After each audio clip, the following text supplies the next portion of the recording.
大家好，我是老李，今天和大家分享一下如何给文字做出逆光的效果。那好，让我们从头开始操作一遍。我们首先在文件菜单中选择新建，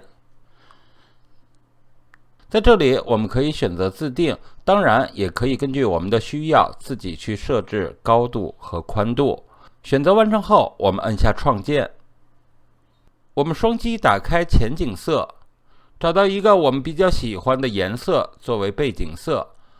我们通过快捷键 Alt 键加 Delete 键来填充背景图层。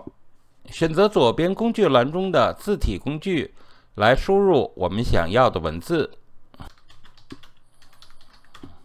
输入文字完成之后，我们按住 Alt 键，拖动鼠标来调整字体的大小，把它移动到中央的位置。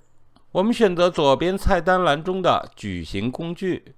现在我们通过快捷键 Ctrl+Alt+Shift 加 E 来给它盖印一层。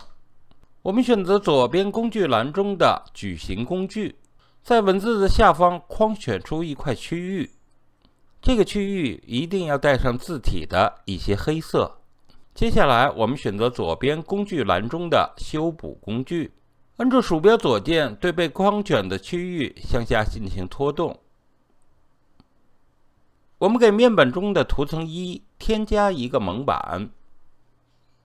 我们选择左侧的渐变工具，在渐变工具中我们选择预设中的第3个，然后按下确定。